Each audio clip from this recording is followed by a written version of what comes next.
Hello and welcome back, deranged viewer. Today we're going to be talking about the giant iceberg. In this iceberg chart, we're going to be talking about different giants throughout history, biblical lore surrounding giants, and many different instances where people think they've either encountered them or found evidence of them. Keep in mind, my goal of this video is not to persuade you that they actually existed or didn't exist, but rather I am just trying to educate you on these stories that people claim they have seen or had, and then also just inform you about different biblical lore. So without further ado, let's go ahead and get into the giant's iceberg. Real quick, before I get into the video, I just want to say if you want to buy some merch, I got this cool Psychopoly shirt that we just made. It's really sick, along with other merch shirts that will be available right there at Bunker Branding. So thank you guys for the support, and we will go ahead and get into the video. Starting off at the tip of the iceberg, we have Goliath. So Goliath, I'm sure everybody knows who this is. He was the Philistine warrior that was slain by David in the biblical book of Samuel. According to the story, Goliath was this man of immense stature, which meant he was really big. He was from an area called Gath, and he challenged the Israelites to send a champion to face him in single combat. So this was an ancient military tactic where champions would fight each other on behalf of the other army to avoid a larger, more costly battle. But Goliath was huge, and he was clad in this heavy bronze armor, and he wielded a massive spear. In the book of Samuel, it quotes him at being 6 cubits and a span. Historically, a cubit is about 18 inches, and a span is about half that, which would put him at about 9 foot 9 inches. And so, because Goliath was absolutely massive, nobody wanted to fight him in combat because they felt like they would lose. That was until a young shepherd boy named David, armed with nothing but a sling and his faith, defeated him and took him down in a single blow, throwing one stone and striking him in the forehead, killing him instantly. And then he cut off his head with his own sword. It's worth noting that David, whenever he went to get the rocks to use for his sling, he specifically picked up 5 stones. This will come up later. So the descriptions of the size of Goliath in the Bible are foundational to the giant legend in Abrahamic traditions. Some out there like to argue that maybe he was rather like 6 foot 9 inches based on how another translation tells the tale, but in my opinion, I feel like they did mean to say he was about 9 foot something based on descriptions of the sizes of other giants in the Bible. Because what a lot of people don't know is there's a little bit more lore in the Bible about how Goliath had brothers, and we'll talk about that more later. Alright, next on this list we got the Anunnaki. So this was a group of deities, so they were the gods of the ancient Sumerians and different Mesopotamian cultures. Historically, they appeared in the earliest Sumerian texts from around 2300 BC. That's about 4,300 years ago. So their myths extended into the Akkadian, Assyrian, and Babylonian traditions, where they were depicted not as the creators of humanity, but rather as these divine administrators who were tasked with deciding the fate of humans to maintain cosmic order. Now, if you take the more modern version of this myth, it gets more interesting. This more modern myth is that these Anunnaki were actually like aliens, and that they were like these ancient astronauts who lived on the planet Nibiru, and they were extraterrestrial giants that came to our planet to mine gold. And so in order to mine the gold, they needed someone to do it. So they either created humans through genetic engineering with monkeys, or they just enslaved the humans that were already here. They then used humans in this story to mine gold for them, as they needed to fix their planet because gold somehow was used in their technology, or they used it to like reflect radiation or something. Now, while a lot of this is just complete science fiction, the idea of Planet X really intrigues me because NASA actually has this big hypothetical 9th planet, where they have this theory that there is something in the outer rim of our solar system that they use to explain these gravitational effects on this group of objects beyond the orbit of Neptune. Although this is still not a confirmed planet, it's just a theory. But some like to go further and say that part of the Anunnaki lore is that this Planet X, or the planet Nibiru, makes this crazy oval orbit that actually could theoretically be a real thing, and that we wouldn't see this planet for like 3,600 years, and that it would like come back around, and that like soon it will come by and it will pass right beside our planet, and they think that this is how they first got to Earth in the first place, because our planets got close enough. And anyways, that's what a lot of those people think. Smithsonian Coverups. So this is referring to how a lot of people like to claim that the Smithsonian has gotten involved in a lot of excavating of these giant humanoid things, and they have either misplaced them or destroyed them, or have like tried to protect their own narrative of how humanity's history is. Specifically, if you go on Wikipedia and look up the term giant humanoid skeletons, it will tell you about how in the early 1900s there was this combination of hoaxes and scams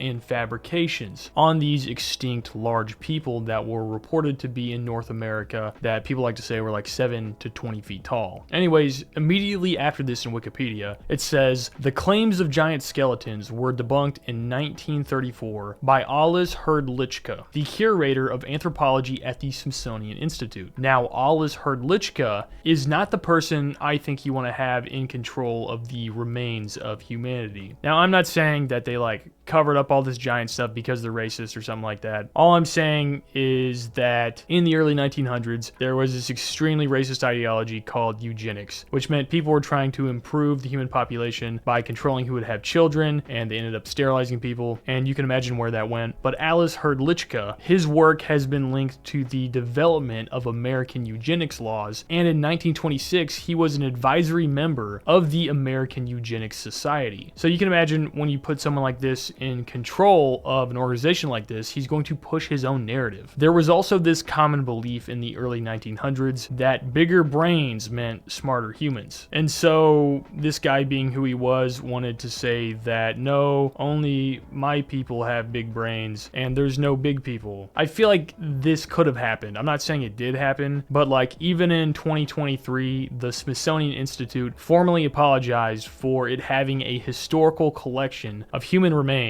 that Herdlichka had built. And it was a racial brain collection. It was like brains collected based on race, where they had 255 human brains that they had taken, almost all of them without consent from their families, which is completely insane. Anyways, I feel like there's no telling what this guy had seen. You know, anytime people say, oh, there was giant skeletons, nope, it was debunked in 1930 by this guy because he knew so much stuff and he was so smart. And it's like, was he really that smart? It was 1930. Do you think maybe he was pushing a narrative? I'm not saying he was. I'm saying he should not be the only reference for these things didn't exist. Next on this list, we have the Nephilim. The Nephilim, or the Nephilim, however you want to pronounce it. So Nephilim is kind of a hard one. It is the original Hebrew text word for what many people think is the word giants. So today, many Bibles, such as the King James Version, instead of saying Nephilim, just directly translates it to giant. However, in a lot of other Bibles like the CSB, the ASB, the NIV, it just specifically says Nephilim instead of giants. But it only does that twice in the Bible, in 2 specific passages. Nephilim are described in the book of Genesis as these mighty men who were men of renown, which meant that they were either these famous men that were celebrated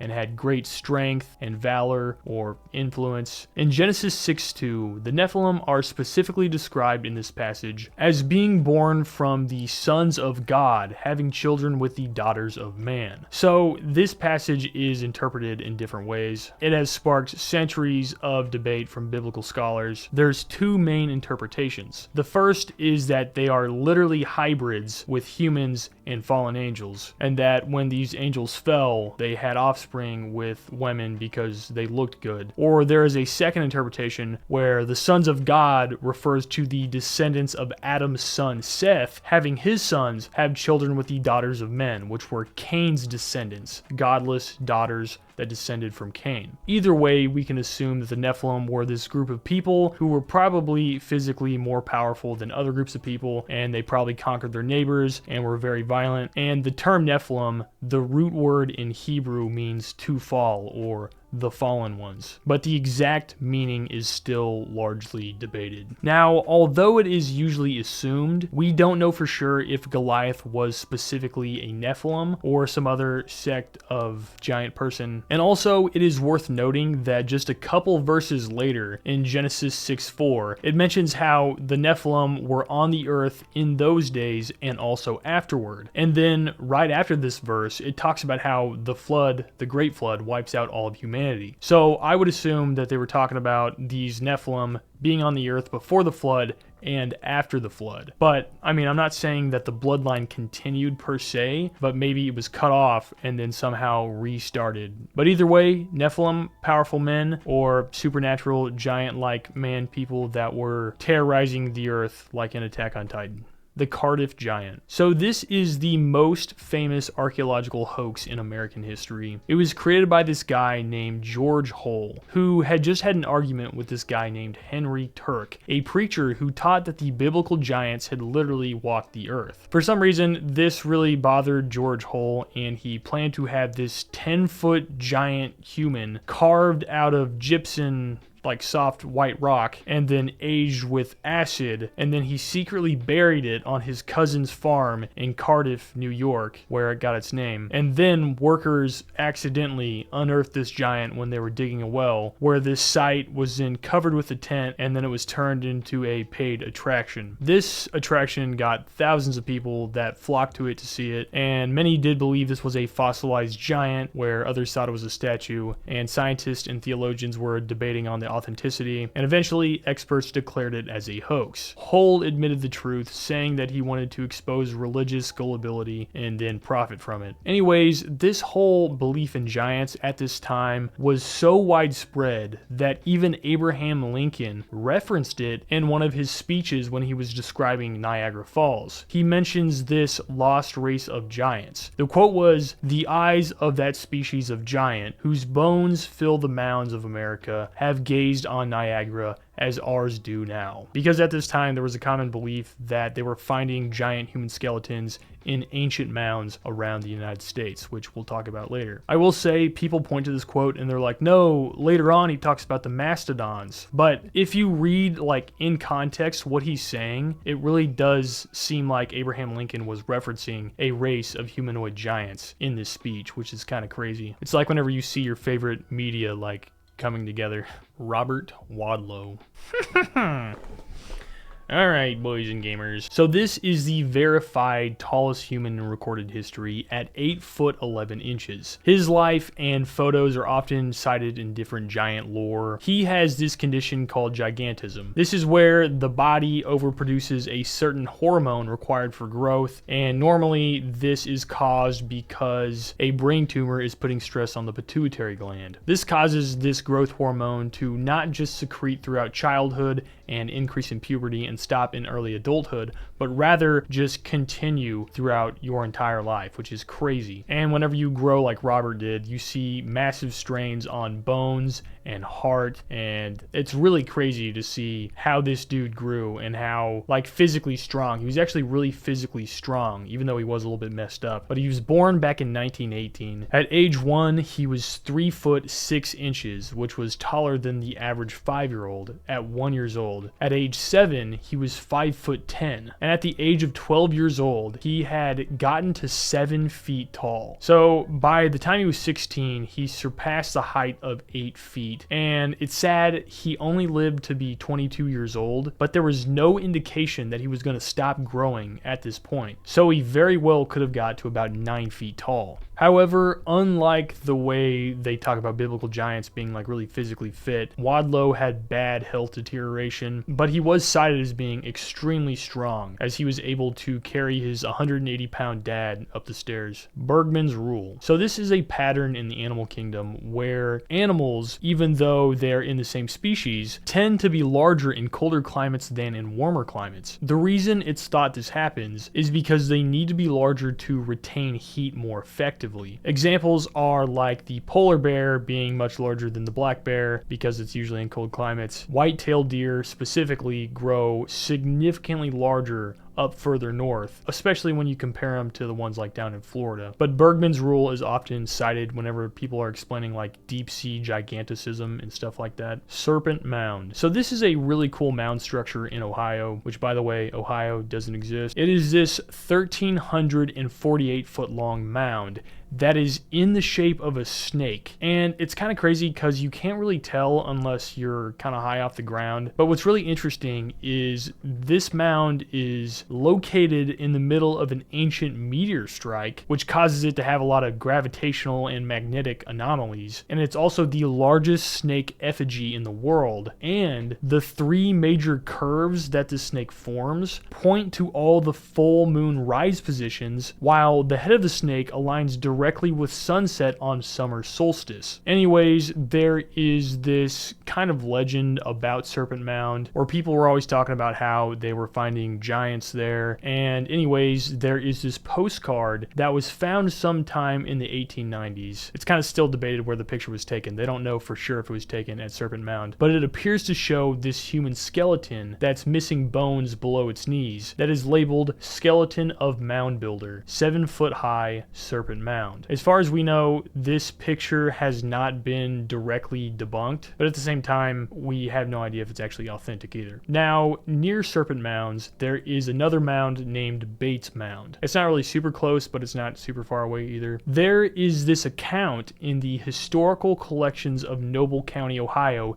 1885 edition, where they claim they found these 3 skeletons, one of which was estimated to be over 7 feet tall. And the historical record claims these skeletons were found in this mound. Now, while this is a legitimate account from history, it doesn't necessarily mean that this was actually found there, because at this time, newspapers were exaggerating a lot. And also, it's worth noting that the anthropologist Frederick Ward Putnam did not record finding skeletons that were like this in his findings.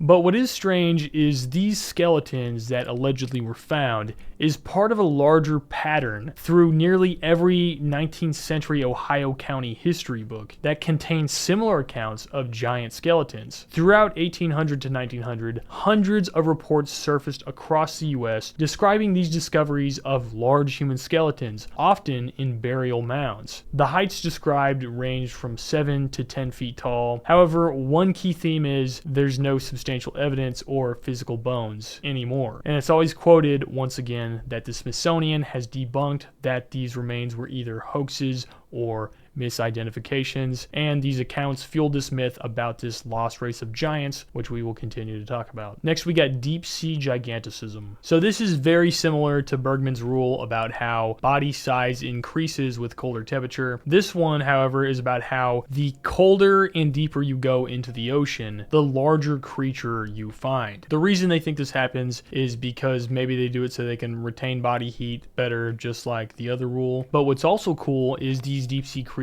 have these other strange characteristics, like having a slower metabolism so they can survive longer between meals, and this slower metabolism also can make them have a longer lifespan, which gives them more time to grow to their full potential. And I just think it's cool because just like in the tale of giants, it's said that these animals that are giant live longer. The Rephaim and Anakim. So the word Rephaim or Rephaim is a broader term to describe a tribe of old race giants that were fearsome warriors. Rephaim literally means terrible ones. Frequently, they are mentioned in connection with the Israelites' conquest of Canaan, when Moses is leading his people out of Egypt to the Promised Land, where in Numbers 13, Moses sends his spies into Canaan, where they see the Rephaim and likely also the Anakim, which the Anakim are just supposed to be like the descendants of the sons of Anak, which was a specific group of the Rephaim in Canaan. Anyways, when these spies were leaving this land, they say they took a cluster of these grapes that were so large that it took 2 men to carry them. So it seems that they were not just talking about really big people, but also about giant plants or fruits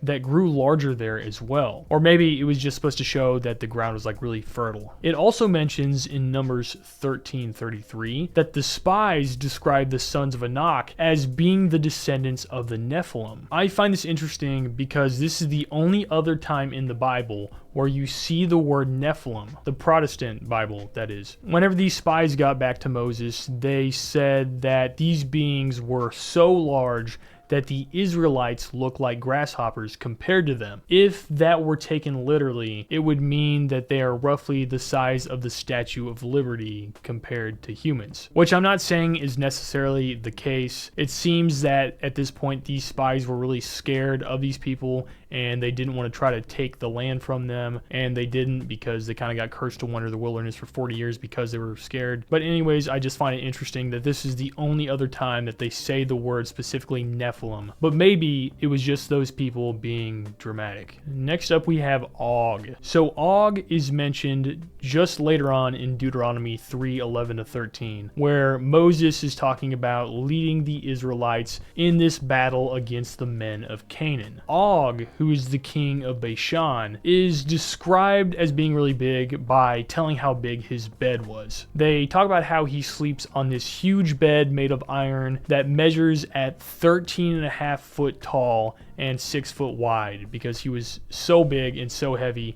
it had to be made out of iron, and also it was really big. This can leave us to assume that maybe he is even larger than Goliath at between 10 to 13 feet tall. Anyways, this giant Og, along with his entire army, was slain by Moses and his men at the Battle of Edrei. And it's worth noting that Og was said to be the last remnant of the Rephaim, or the terrible ones. So now, while it's said that Og and his army was wiped out by Moses, it obviously seems that there was some sort of bloodline that had to have survived, because it mentions later on that Goliath and his brothers were the descendants of the Rephaim, or the Rephaim from Gath. So maybe Goliath himself wasn't necessarily a Rephaim, but rather like a mixed breed of the Rephaim and some other group. I don't know what exactly it was saying there. Yo, I love you too. Bye. Women, am I right? Oh my gosh, was I recording? I'm just kidding. Okay, what are we doing? All right, Devil's Tower Giant Tree. We about to get fringe. We about to get absolutely insane. This is just a fringe theory about how the Devil's Tower was not formed by some sort of volcanic activity like the scientific narrative is, but rather it claims that the Devil's Tower is a giant petrified tree stump from an ancient tree that once existed. I found this what if on if this actually was a giant tree stump, then it would likely be like a over 4 mile tall tree, which is crazy. That's straight up like Avatar tree. I mean, that'd be so cool. What's kind of crazy about this, I think this is crazy, is that the world tree in Norse mythology sometimes describes the world tree as being roughly this exact size, of being like 5 miles tall. And so this got me thinking, with my limited knowledge, what if someone came to America and mistake the Devil's Tower as a giant tree stump? I think probably not, because the timeline doesn't quite match up. It almost kind of does, because, you know, Leif Erikson, he was this Norse guy who was the real first European to discover America in 1000 AD. They don't teach you that in school. Well, maybe they do now. I don't really know. So he came here in 1000 AD. Norse mythology started talking and writing down specifically the giant tree thing around 1200 AD. So what if he had one of his men go all the way across the entire American West, found the giant tree stump, was like, oh, that's a giant tree, goes all the way back to where he landed in northern Canada, and then they left and went back to Greenland? I don't think so. I don't think they hardly made it across the US when they came here. And also, it seems like earlier oral traditions talked about like the world tree. Anyways, the Devil's Tower giant tree conspiracy thing kind of ties in with different themes about how like different mountain formations and plateaus are actually not naturally forming. They're naturally formed a different way than what everybody's telling you. And because there are giant trees that once existed on Earth, and all these mountains and all these plateaus and the Devil's Tower itself was from a mythical lost civilization where there were giants and there was these astronomically huge trees. And some people believe, for some reason, I don't really know why, but they think that these trees were cut down by angels to prevent biblical giants from surviving the Great Flood, and that these stumps symbolize this fallen world that we were supposed to live in, but now sin has corrupted. And I would absolutely love it if there were giant trees. That would be the coolest lore in all of history. That would be so cool. But sadly, It is just complete speculation. There's also different versions of the giant tree theory thing that ties in with the myth of Agartha and the legendary city inside of Hollow Earth where giants live, but we'll talk about that later on. The Kandahar Giant. So the Kandahar Giant is this modern urban legend that originated in the early 2000s. Sometimes it is called the Afghan Giant Encounter of 2002. This was a story that just seemed to come out of nowhere about how the US military had this encounter with this massive red-haired humanoid while doing operations in Afghanistan in the Kandahar province. According to the most common version of this story, in 2002, a U.S. Special Forces team was investigating a remote mountainous area after a parole had gone missing, where they then discovered this cave entrance that was littered with human bones and remains, and then suddenly from this cave emerged this gigantic being that was described as standing at 12 to 15 foot tall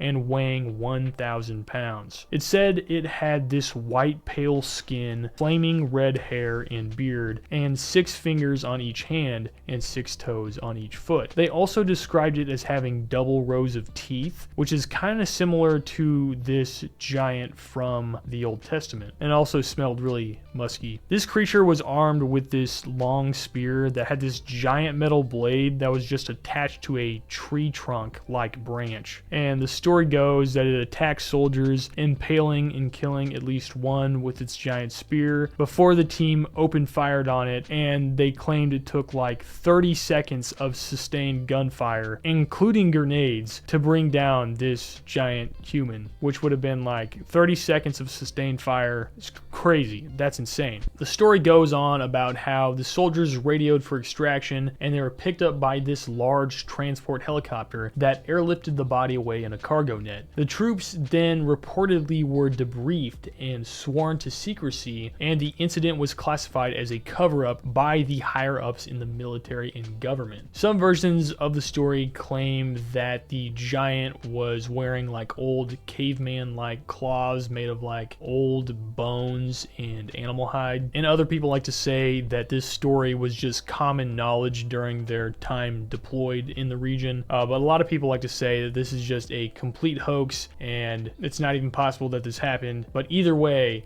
I mean, we would not know, because this story, if it was true, it's classified, and people are like, we proved it's fake because there's no physical evidence or pictures or bones or artifacts, and the Department of Defense says there's no documentation of its existence, which, like, I mean, if it was classified, they're not going to tell us. Not saying it's necessarily real though, it sounds like kind of a creepypasta that was made up online, but it's a really good one. Lemurians/root race. So I am going to try to summarize this without going too deep, but this one kind of goes pretty deep, and it deals with some like not necessarily, but kind of like borderline like racist themes. So if you're not into that, you might want to skip. I'm not being racist. I'm telling you what it is. We're gonna go to Agartha with this one, if you know what I mean. Me and the boys on our way to Agartha. They wouldn't let me in. So there was this thing where scientists were trying to explain why there were lemurs in both Madagascar and in India, but there was none in like the rest of the Africa region. So in the 1800s, they explained this by proposing this now missing continent called Lemuria. The Lemurian giants were more lore that was added to this idea later on. It kind of came from this esoteric philosophy called theosophy that draws from a lot of Eastern mysticism. They claim in theosophy that there are these different root races where humanity has these 7 distinct different races or evolutionary race stages where they started off completely spiritual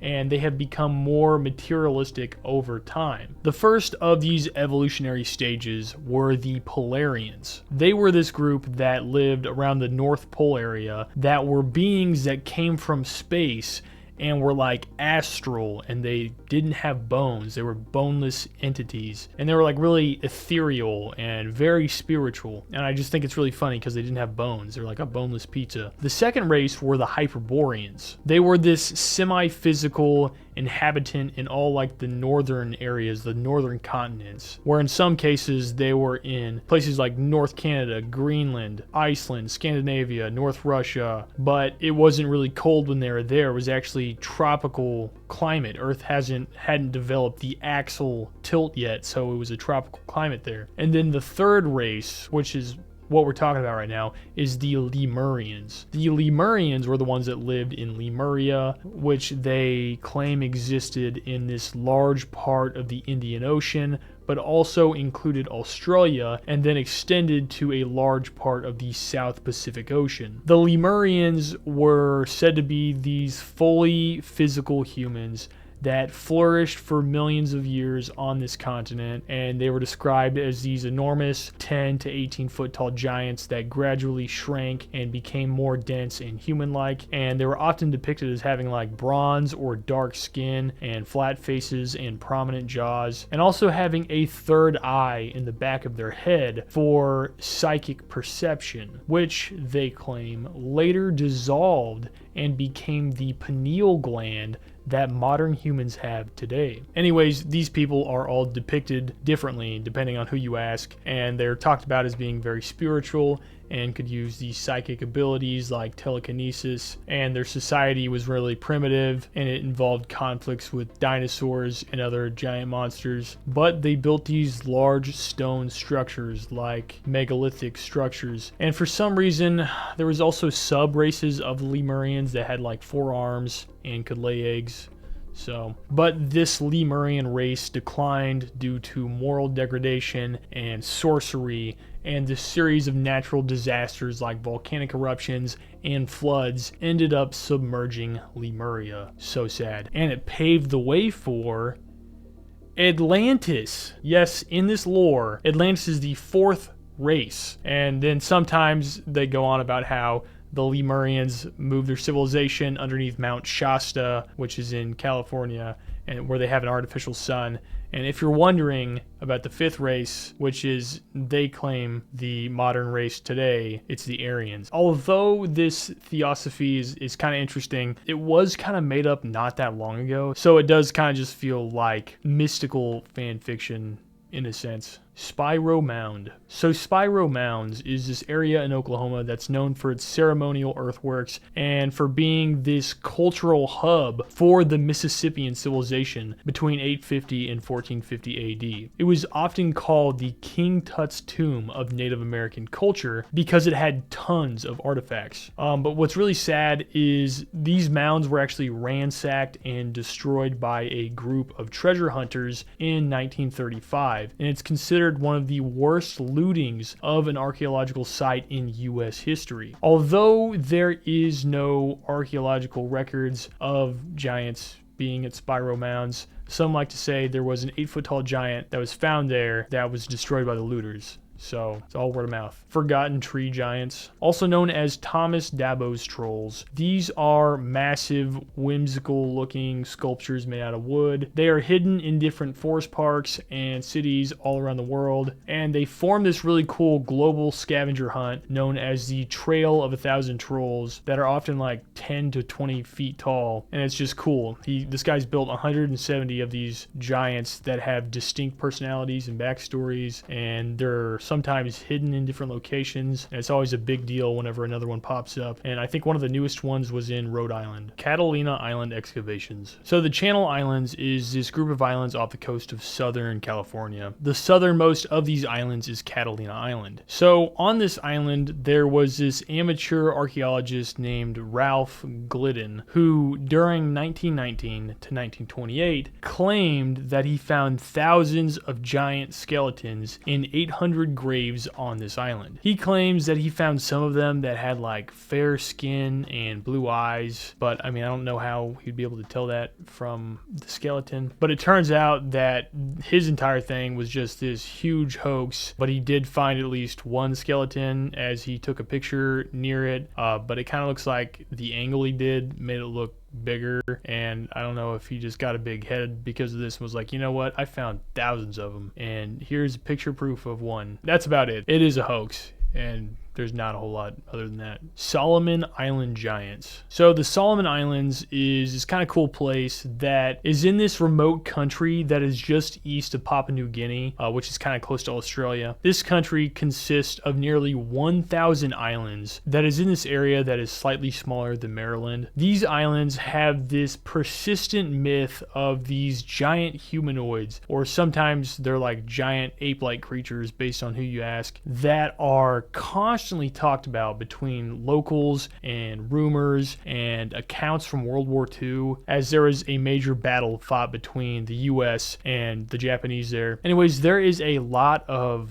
giant talk in this area about these 10-foot tall creatures that are elusive forest dwellers that inhabit the dense jungles, and they only come out at night. And sometimes they are blamed for mysterious disappearances or deaths. And personally, I think it's really cool because this place is so remote, and you know, it's such a mysterious area that maybe there could be some sort of species there that we don't know about, or just like a giant ape, and that's really cool. Anyways, there was this man from the Solomon Islands who was recounting this word of mouth legend that he heard about this giant that had abducted a girl. In his village, he talked about how the giant legends had circled for generations, and that just last year he was talking to his spiritual elder, who is like believed to have these ancestral connections with the supernatural, and that this elder talked about how he had just been contacted by another village because this girl had gone missing and was possibly taken by giants, and that he went to investigate it and found this nearby cave where giants supposedly lived. At first, the cave seemed normal, but then, following local custom, he performed this blood sacrifice where he slaughtered 3 pigs and then poured their blood at the entrance of the cave, and then upon re-entering, the cave transformed into this glowing,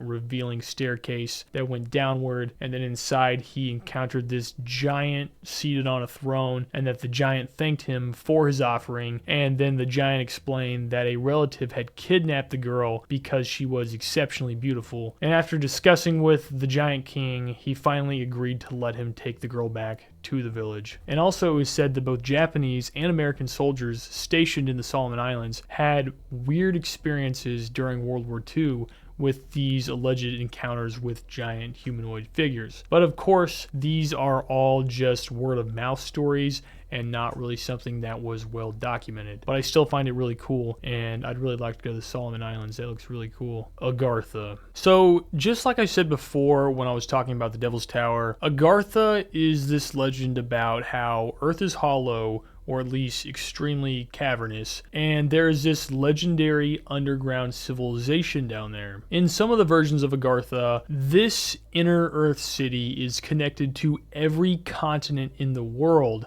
by a series of extensive tunnels and cave systems. Allegedly, there was a lot of different significant people throughout history who looked for and tried to find Agartha, such as the Nazis during World War II, as they believed in this weird occult Aryan thing, and then other people like Richard E. Byrd, who allegedly discovered Agartha whenever he was flying over Antarctica during Operation High Jump, which this story about him going into Agartha or Hollow Earth, many people believe is a hoax. To explain the history of Agartha and how it got popular and came into the spotlight, we need to understand kind of where it came from. In the late 1800s, this guy named Alexandre Saint-Yves was this French occultist and philosopher who was seeking the mysteries of the world. He had hired this teacher and begun studying underneath this guy who was an Indian mystic scholar, or some people think he was from Afghanistan, who was named Prince Harjit Sharpiev. This guy started to tell him about this Agarthan kingdom. It was spelled differently with like 2 T's, I think, instead of the th, it was tuh. And this teacher guy was claiming that he had this hidden knowledge from there and could write in this language that he claimed was a pre-flood dialect, but it is now lost to the rest of the regular world, but it is prevalent in Agartha. Anyways, through his studies with this teacher, he learned of this hidden land that lies deep below the surface of Earth, myth, and that it is somewhere below the mountain ranges in the Himalayas. It is an enormous underground complex of cities with a population of millions where people are much more spiritual, and they have history from all over the world, not just of things that happened, but are actively happening at that exact moment, because they use their tunnels to understand what's going on. Now, although the specific name Agartha only became popular around the 1800s, a lot of people think that it was talked about by different names. The most prominent of these names is Shambhala. This is a mythical kingdom or a spiritual kingdom in Tibetan Buddhist traditions, which also would have been in the Himalayas, just like described before. This myth dates back to around 100 to 200 BC. The first mention of Agartha officially was in writing in the 1873 book Les Fils de Dieu. And if you've ever heard of Agartha, you may have heard of it from like video edits where they show a bunch of conspiracy theories and they show Agartha and there's like a bunch of bass boosted music and stuff. And yeah. The Alaska Coverup. So the Alaska Coverup refers to this claim where this guy who was a zoologist and a cryptozoologist named Ivan T. Sanderson said he received this letter from an engineer named Alan Mackshire, who during World War II was building an airstrip in Alaska in the Aleutian Islands, which is like those islands way out on the leg of Alaska. In this letter, he told of how he was bulldozing the ground and he uncovered an ancient graveyard containing gigantic human remains, including skulls and long leg bones. The skulls he said he found were massive and measured at 22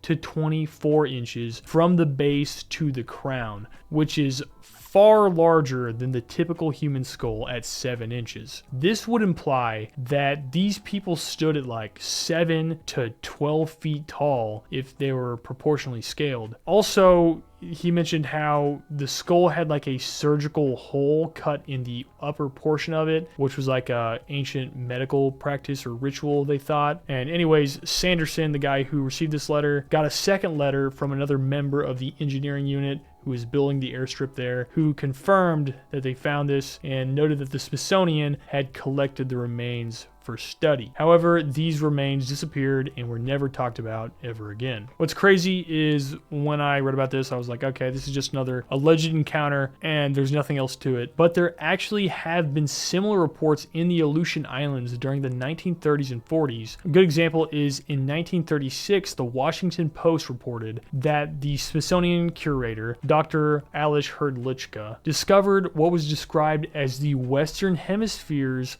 largest cranium during an Aleutian expedition. This is now stored in the Smithsonian, and it was the only larger skull at the time than Daniel Webster, who apparently had a really big skull. Anyways, like I said before, these people think that bigger skull, bigger brain means bigger smart. So they'd probably be really upset if there was any evidence to oppose their special big brain skull that they had before. So maybe Herdlichka couldn't fake this one for some reason. Or maybe he was a genuine guy and I'm going way too far out on a limb here. I probably am, honestly. River Euphrates. So the River Euphrates is something talked about specifically in Revelation, about how there are these 4 angels bound at the river until a specific time when they will be released to bring judgment on earth. It's not explicitly named, but their purpose is to kill 1/3 of mankind as a part of a series of apocalyptic events. What exactly these things are for sure, we don't know, but we can assume that they probably are evil, because why else are they bound up? And so people theorize that they're something like fallen angels to being something like a very evil entity, or like a giant or a Nephilim-like creature. Or maybe it's just a metaphor for some sort of army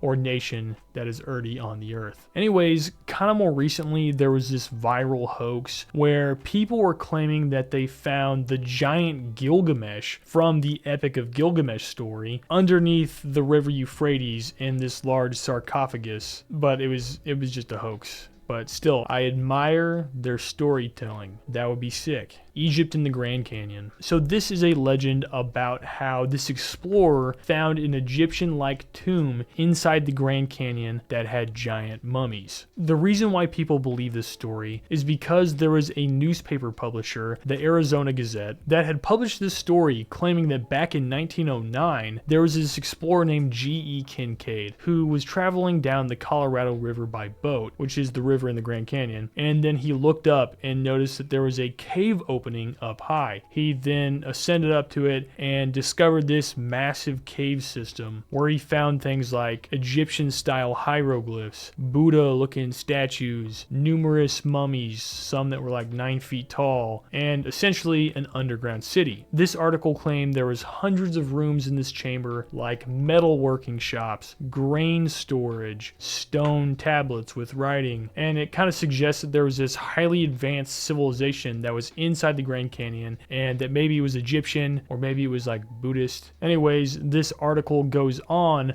about how Kincaid contacted the Smithsonian to ask for help with the excavation, where then all of a sudden the artifacts suddenly disappeared, and I guess the caves did too. But all this information about this discovery and this story just comes from the 2 articles posted by the Arizona Gazette newspaper. And today, mainstream researchers just considered all these articles a hoax that were created to sell newspapers. And the Smithsonian says they have no record of it. People even go as far as saying G.E. Kincaid didn't even exist. So, Goliath's brothers. So, roughly 15 years after David slayed Goliath, he became the king of Israel. During this time, in 2 Samuel 21, 15-22, it talks about how the Philistines were at war with Israel again, or still. And remember at the beginning of this video where I talked about how David went to get the stone to slay Goliath, but he didn't just grab 1 stone, but rather 5? Well, here we see that there are 4 more giants that are fighting against Israel, making 5 giants in total, because maybe he knew there was 5 giants in total that could have been at that battle. In this passage, there is this guy that is described as being one of the sons of the giant, usually identified as Rephaim. This guy was named Ishbi-Benob. He had a spear that weighed 300 shekels of bronze, and he was armed with this new sword, and he wanted to kill David. And so it was said that David at this point was really tired, but one of David's men, Abishai, came to David's aid right before the giant could kill him and struck the Philistine and killed him. This is whenever David's men told David, you got to stop fighting in battle because you're too important and you're about to die, and we don't want to quench the lamp of Israel, obviously because David's lineage is important because, you know, Christ comes from David's lineage. Right after this, there was another battle with the Philistine at Gob. This is when we see another giant named Daph. Daph is described as one of the descendants of the giants. It specifically says that Shebekai the Hushathite struck him down. There was then another war also at Gob, where we see this guy named Goliath the Gittite. It was said that the shaft of his spear was like a weaver's beam, and this giant was killed by Elhanan. Another war was then fought in another place called Gath, which was the place where Goliath was killed by David, where there was a 5th and final giant that was unnamed. Specifically, it was said that this giant had great stature, and this was the one that was said to have 6 fingers on each hand and 6 toes on each foot. It was also described that this guy was a descendant from the giants, and when this unnamed giant taunted Israel, Jonathan, the son of Shimei, David's brother, struck him down. So it was David's nephew struck down this unnamed giant that had a bunch of fingers and toes. All 4 of these were the descendants of the giants of Gath. I just find that really interesting that they foreshadowed it so much that they said that David collected those 5 stones, and maybe the reason for that was because he knew that Goliath's brothers might come at him in that battle because they were going to see him slay his brother and they were going to get mad and try to kill him. But it is also mentioned in 1 Chronicles 20 verse 5 that Elhanan, who had already killed Goliath the Gittite, killed Goliath the Gittite's brother, Hlami. And like I just said, maybe Lamy was like a lesser known giant, or like he wasn't at that battle that David was at to begin with, and that's why he didn't grab 6 stones instead of 5. Or maybe he was just one that didn't fight at that point for whatever reason. Elongated skulls of Peru. So these are these really alien looking skulls that were found at the Paracas Peninsula in Peru back in 1928. So a lot of these that we've talked about have been hoaxes, but these are actually genuinely real. I did like a quadruple fact check. So they found hundreds of these skulls that kind of look like Ki-Adi-Mundi from Star Wars. You know, the guy who said, "What about the droid attack on the Wookiees?" That guy. Anyways, if you do a quick Google search and look up the Paracas skulls, it will tell you that people back then in this culture would tightly wrap their skulls in cloth from the age of an infant to make their skulls get long back in like 800 to 100 BC. And we see other cultures doing this. But what's different between these elongated skulls and all the other ones are that the Paracas skulls had extreme size. These skulls had up to 25% more cranial volume, which is a lot more. It does not seem that humans would be able to achieve this just by wrapping their head in a cloth. They were also a lot more heavy, some being 60% heavier than the average human skull. Unlike other cultures where whenever they would wrap their head in these claws, their bones would have stress and their skulls would be screwed up, it appeared that these Paracas skulls lacked the common stress and deformity of these. This has led different researchers to theorize that maybe these actually weren't artificially done, and that maybe they were actually a normal formation, and that these people were born this way, and somehow they had been on this different evolutionary path than other humans, or that maybe they're from this lineage from like giants. All right, next on this list we have the Watchers. So the Watchers are something that is talked about in the Book of Enoch. It's worth noting that the Book of Enoch is not something that most Christians consider to be like divinely inspired like the rest of the biblical canon. However, they were found among the Dead Sea Scrolls, which are these roughly 2,000-year-old collection of Old Testament manuscripts that was actually recently found around 1950-ish. So the Book of Enoch is this Jewish apocalyptic text that some attribute to Enoch, the great-grandfather of Noah, as mentioned briefly in Genesis. At least some people think first Enoch, not second and third Enoch. Now, although the Book of Enoch is not part of the biblical canon, it is quoted in some parts of Scripture, like the biblical Book of Jude. The Watchers are something that is described in the Book of Enoch. They are this group of angels that are tasked by God to observe and watch over humanity on earth. While the text mentions that there are both obedient and disobedient watchers, it seems that this narrative focuses heavily on the rebellious ones, this group of rogue angels that are celestial beings that descended from heaven and then were driven by lust for human women, which kind of parallels a lot with how people interpret the Nephilim in the Old Testament of the Bible, which I think is interesting. Anyways, this group of Watchers have children with human women, resulting in these gigantic Nephilim offsprings. These Nephilim then ravage the earth, endangering humanity through violence and chaos, and beyond that, the Watchers then corrupt mankind, giving them forbidden knowledge, teaching them arts that accelerate human development in an unnatural way, where they claim they gave them things like weaponry and astrology and writing systems, along with other secret wisdom. Ultimately, it says this leads to moral decay and this hedonistic society that gets so bad that it has to get wiped out by the flood. The Patagonian Giants. So there was this guy named Ferdinand Magellan who was trying to sail across the entire world, circumnavigate the globe. He made landfall in Patagonia in 1520. According to Antonio Pigafetta, who was the expedition's chronicler, which was like a guy who just followed them around and wrote down what happened, the crew spotted a massive naked man on the shore who was dancing and singing and throwing dust on his head as if it was some sort of ritual. This chronicler however, claims that this man was so tall that European sailors, which we can assume were around like 5 feet tall, only reached his waistline, which would then make him like 9 to 10 feet tall, unless he had like a really tiny torso and really long legs and he looked like Among Us. Anyways, they claim this giant approached the ships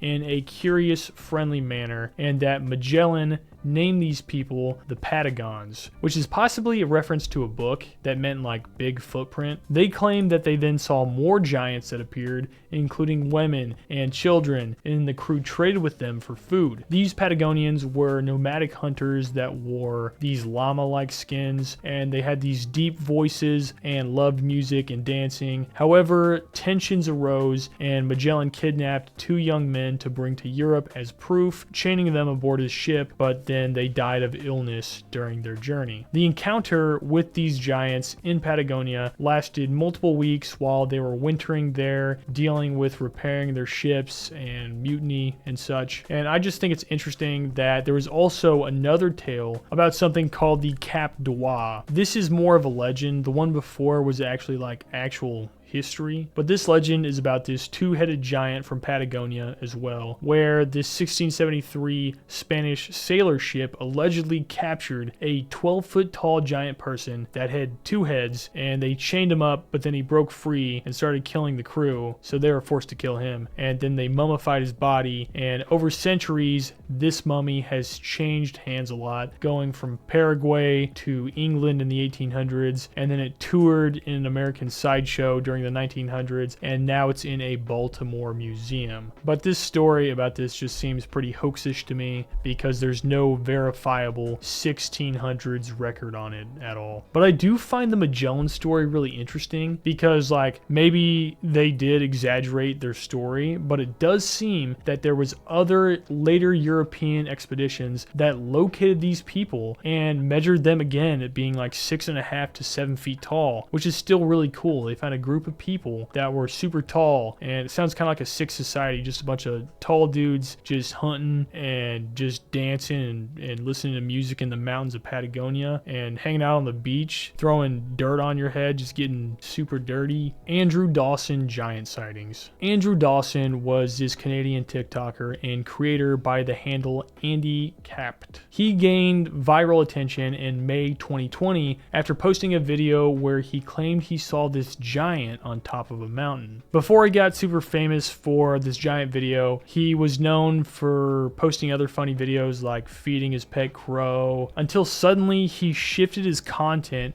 into documenting this series of mysterious events that were happening to him. The main incident began in April or May of 2022, where Dawson claimed to have spotted a massive 12 to 14 foot tall human-like figure described as a giant on top of Canoe Mountain in British Columbia. Dawson was driving down the highway when he thought he saw a giant on top of this mountain, so he pulled his car to the side of the road and pulls out his phone and recorded and zooms in, and you can see what appears to be a really tall human-looking thing or giant. But a lot of people say that this video is too shaky and that they couldn't tell what was going on at all and they weren't believing him. Many thought that this was like a pole or a tower structure. However, he went back to the exact same spot that he had filmed before to show that the giant was not a tower because it had moved. In this video, he also claims that some locals had talked about it and said that it comes and goes sometimes. And in the following post, Dawson uploaded a series of increasingly strange videos where he decided to go closer to the mountain to find out more information. So he set out early in the morning the next day to get closer, and then he was filming what he was calling a UFO in the sky, but it kind of just looks like trails from a jet. But then he also sees helicopters moving some sort of large object in the mountains, like maybe indicating it would be like equipment or like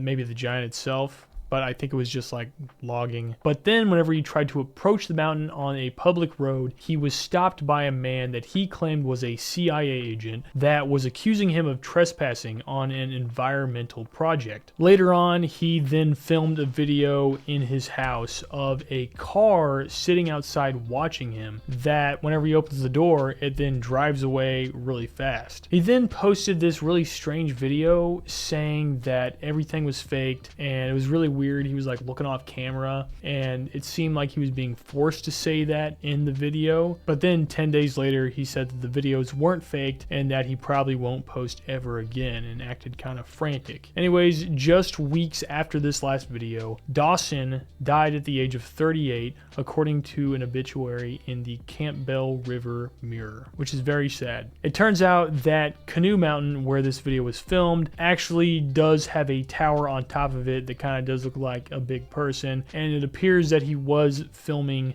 that tower. And the second place where he filmed was a location you just couldn't see the tower, but it still looked like the same formation of the mountain where he had filmed. As for the agent that stalked him, it kind of seems like it was a friend of his, as I think the CIA car had like aftermarket exhaust, and also he was wearing like, I think, sweatpants or something. It just didn't seem like a CIA agent to me. But anyways, it's sad that he passed away, and it's also sad that the thing wasn't a giant. But rest in peace, Andrew Dawson. The San Diego Giant incident. So this is that really famous picture of a giant in a coffin with two people on either side that I'm sure you've seen before. In 1895, there was this big report, sensational thing about this crazy discovery near San Diego, California, about how these two prospectors had stumbled across this well-preserved mummy in a cave. It was described as this ancient Native American, possibly prehistoric, with long hair, a skeleton frame that seemed to be wrapped in like dried skin. Initially, newspapers hyped up the story, saying it was a 9-foot tall giant, but later it was accurately measured at 8 foot 4 inches tall. So the mummy was exhibited locally and drew tons of crowds that were fascinated with this possible race of giants in North America's past. And this caught the attention of the Smithsonian Institute. The curator of prehistoric anthropology, Professor Thomas Wilson, inspected it and then authenticated its measurements, and the Smithsonian purchased it for $500, which is like $20,000 today. They then were like positive it was real, and they displayed it for over a decade at the Smithsonian as a legitimate skeleton. However,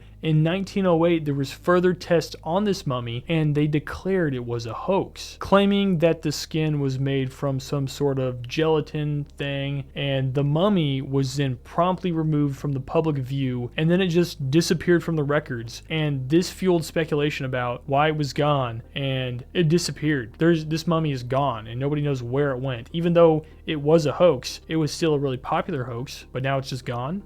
I wonder who was in charge of seeing that this thing was fake. Alice Herdlichka?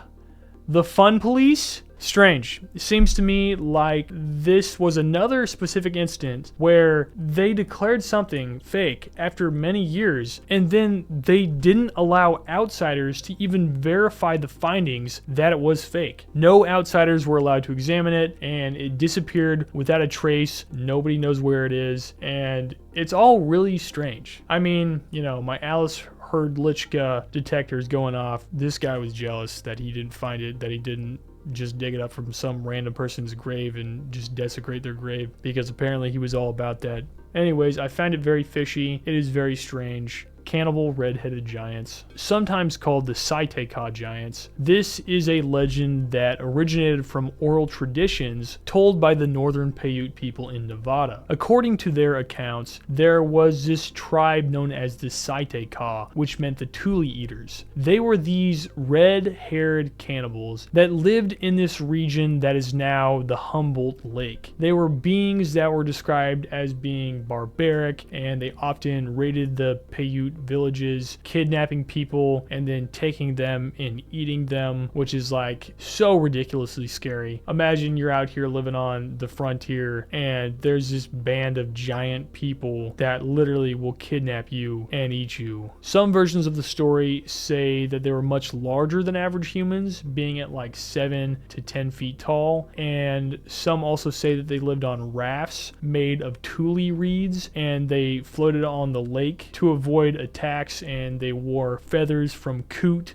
which are these nasty birds that are kind of like ducks, but a lot stupider, and they're not really good for anything, and also they don't taste good. Anyways, they had this conflict that escalated into a prolonged war that lasted for 3 years. Eventually, the Paiute tribe cornered the remaining Saiteka in a large cave near Lovelock, Nevada. The Giants were then said to barricade themselves in, and they refused to surrender, where the Paiutes gathered brush and wood and piled it up at the cave's entrance and started a big fire to fill the cave up with smoke. As the Saiteka tried to escape, the Paiute tribe shot them with arrows until there was no one that remained, and the others inside the cave just suffocated from the smoke or burned alive. And there's this other really cool thing. According to Sarah Winnemucca, in her book 1883, Life Among the Paiutes, her family had preserved these relics from the Saiteka themselves. And she had this thing that was like this dress that was fitted with reddish hair that was passed down as evidence of their conquest. Anyways, stories of the Saiteka kind of differentiate in detail from where they're told. Some place this event as happening hundreds of years ago, where others say that they were more recent, and some also say they weren't actually giants. But in more modern history, there were these miners in 1911 that wanted guano for some reason, and they were exploring the Lovelock cave when they came across this large amount of artifacts and mummified remains beneath 3 to 6 foot of bat poop. They were digging in that stuff. They found thousands of artifacts, including duck decoys made out of tule, feathers, baskets, nets, sandals, human remains, and some mummies, specifically one that had reddish hair. So this actually is true. They did find a mummy. I fact-checked it very many times. This mummy actually did have red hair. However, this gets even crazier. Before the mummy could even be examined in greater depth, it was stolen by a local fraternity who then took it and boiled it to strip it down to use the skeleton for initiation purposes. What the actual heck? Anyways, they dated a lot of the other artifacts, and they dated to like 2000 BC. Now, while some claim that that mummy they found was like 7.5 feet tall, I think officially they say the giant measured at like 6 foot 6 inches, but they did also find underneath the massive